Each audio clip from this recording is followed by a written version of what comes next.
ಇನ್ನು ದೆಹಲಿಯಿಂದ ಸಿದ್ದರಾಮಯ್ಯ ಹಾಗೆ ಡಿಕೆ ಶಿವಕುಮಾರ್ ವಾಪಸ್ ಆಗಿದ್ದಾರೆ. ದೆಹಲಿಯಿಂದ ವಾಪಸ್ ಆಗ್ತಾ ಇರುವಂತಹ ಉಭಯ ನಾಯಕರು ಸಚಿವರ ಪಟ್ಟಿಗೆ ಕೆಲವೇ ಕ್ಷಣಗಳಲ್ಲಿ ಅಂಕಿತ ಬೀಳುತ್ತೆ. ಯಾವುದೇ ಕ್ಷಣದಲ್ಲಾದ್ರೂ ಕೂಡ ಪಟ್ಟಿ ಪ್ರಕಟ ಸಾಧ್ಯತೆ ಇದೆ. ಎನಿ ಮೂಮೆಂಟ್ ಯಾವಾಗ ಕೂಡ ಬೇಕಾದ್ರೂ ರಿಲೀಸ್ ಮಾಡಬಹುದು. ಯಾಕಂತ ಹೇಳಿದ್ರೆ ನಾಳೆ ಡಿಕೆ ಶಿವಕುಮಾರ್ ಅವರು ಸಿಎಂ ಆಗಿ ಪ್ರಮಾಣ ವಚನವನ್ನ ಸ್ವೀಕಾರ ಮಾಡಲಿದ್ದಾರೆ ಲೋಕಭವನದಲ್ಲಿ. ಅಂತ ಸಂದರ್ಭದಲ್ಲಿ ಒಬ್ಬರೇ ಪ್ರಮಾಣ ವಚನ ಸ್ವೀಕಾರ ಮಾಡ್ತಾರಾ? ಅವ್ರ ಜೊತೆ ಇನ್ನೊಂದಿಷ್ಟು 14 ಜನ ಇದ್ದಾರೆ. 14+1 ಸೂತ್ರವನ್ನ ಈಗ ಕಾಂಗ್ರೆಸ್ ಅಳವಡಿಸಿಕೊಳ್ತಾ ಇದೆ. ಅದರಲ್ಲಿ ಕೂಡ ಆಲ್ಮೋಸ್ಟ್ ಎಲ್ಲ ಸೀನಿಯರ್ಸ್ ಗಳೇ ಇದ್ದಾರೆ.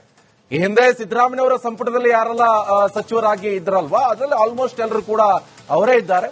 ಒಂದಿಷ್ಟು ಜನರು ಕೂಡ ಡಿಕೆ ಶಿವಕುಮಾರ್ ಅದರಲ್ಲಿ ಒಂದಿಷ್ಟನ್ನು ಸೆಲೆಕ್ಟ್ ಮಾಡ್ಕೊಂಡಿದ್ದಾರೆ. ನೋಡ್ಬೇಕಾಗತ್ತೆ. ಆದ್ರೆ ಡಿಕೆ ಶಿವಕುಮಾರ್ ಹೇಳುವಂತ ಪ್ರಕಾರ ಯುತ್ಗೆ ಜಾಸ್ತಿ ಮಣೆ ಹಾಕ್ತಾರೆ ಅಂತ ಗೊತ್ತಾಗ್ತಿದೆ. ಆದ್ರೆ ಹಳಬರನ್ನ ಬಿಡೋಕಾಗಲ್ಲ.